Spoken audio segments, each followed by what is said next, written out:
આજે આપણે ભારતની ખૂબ જ જૂની ટ્રેન વિશે વાત કરવાના છીએ, જે ત્યારે પણ એસી ટ્રેન હતી, જે ભારતમાં 1 સપ્ટેમ્બર 1928ના રોજ એક એસી ટ્રેન શરૂ કરવામાં આવી હતી, જેનું નામ પંજાબ મેલ હતું. અને 1934માં આ ટ્રેનમાં એસી કોચ જોડવામાં આવ્યા હતા અને તેનું નામ ફ્રન્ટિયર મેલ રાખવામાં આવ્યું હતું.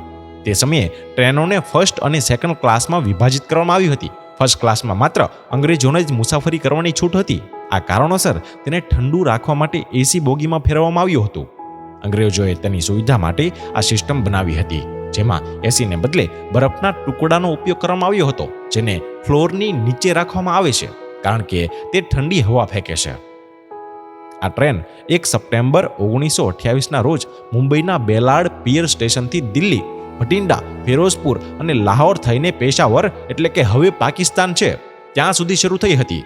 પરંતુ માર્ચ 1930માં તેને સહારનપુર, અંબાલા, અમૃતસર અને લાહોર તરફ વાળવામાં આવી હતી. આ અગાઉ બરફના બ્લોક્સનો ઉપયોગ કરી અને બોગીને ઠંડુ રાખવાનું કામ કરવામાં ન આવતું, પરંતુ પછીથી તેમાં એસી સિસ્ટમ ઉમેરવામાં આવી હતી.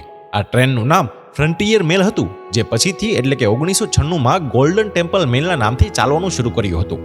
ફ્રન્ટિયર મેલ બ્રિટિશ યુગની સૌથી લક્ઝરી ટ્રેનોમાંની એક હોવાનું કહેવાય છે. પહેલા તે 60 કિલોમીટરની ઝડપે સ્ટીમ પર ચાલતું હતું, પરંતુ હવે તે વીજળી પર ચાલે છે. અને 1947માં આઝાદી મળી ત્યારથી આ ટ્રેન મુંબઈમાં છત્રપતિ શિવાજી ટર્મિનલ યાની કે અગાઉનું વિક્ટોરિયા ટર્મિનલ હતું અને હવે પંજાબના ફિરોઝપુર વચ્ચે દોડી રહી છે.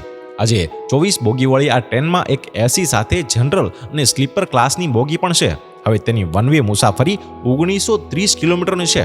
અને મિત્રો, હા, આ એક ખાસ જાણવા જેવી વાત છે કે આ ટ્રેન 100 વર્ષથી પણ વધુ સમયથી અસ્તિત્વમાં છે ને ગજબની વાત.